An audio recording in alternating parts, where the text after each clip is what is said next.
Nobel 2020 میں خواتین سائنسدانوں کا راہ جاری۔ فرانس کی ایمانوئل کارپینٹیر اور امریکہ کی جینیفر ڈاؤڈنا کو جینز ایڈٹ کرنے کا طریقہ تیار کرنے پر کیمیا کا نوبیل انعام ملا ہے۔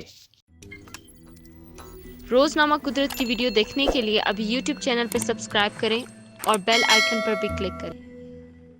کیمیا کا نوبل انعام 2020 بدھ کو فرانس کی ایمانوئل کارپینٹیر اور امریکہ کی جینیفر ڈاؤڈنا نے جیت لیا۔ ان خاتون سائنسدانوں نے جینز کو ایڈٹ کرنے کا طریقہ تیار کیا جسے CRISPR-Cas9 سینپنگ سیزرز کہا جاتا ہے۔ محققین اس طریقے کو استعمال کرتے ہوئے جانوروں، پودوں اور صرف خوردبین کے ذریعے نظر آنے والے جانداروں کی جینز میں انتہائی درستی کے ساتھ تبدیلی کر سکتے ہیں۔ نوبل جیوری کا کہنا ہے کہ اس ٹیکنالوجی نے زندگی سے متعلق علوم پر انقلابی اثرات مرتب کیے ہیں۔ اس کی مدد سے سرطان کے نئے طریقہ علاج میں مدد مل رہی ہے اور وراثت میں ملنے والی بیماریوں کے علاج کا خواب پورا ہو سکتا ہے۔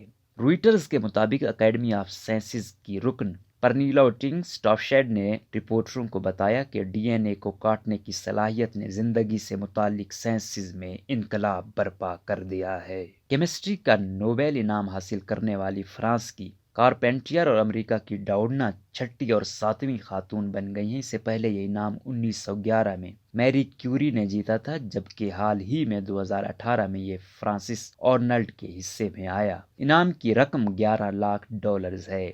روایت کے مطابق کیمیا وہ تیسرا شعبہ ہے جس میں نوبیل انعام دیا جاتا ہے۔ اس سے پہلے اس ہفتے طب اور فزکس کے شعبوں میں یہ انعام دیا جا چکا ہے۔ سائنس، ادب اور امن کے شعبے میں دیا جانے والا نوبیل انعام 1901 میں سویڈن سے تعلق رکھنے والے الفریڈ نوبل کی وصیت کے مطابق قائم کیا گیا اور انعام کے لیے فنڈ بنایا گیا۔ الفریڈ نوبل نے ڈائنامائٹ ایجاد کیا تھا۔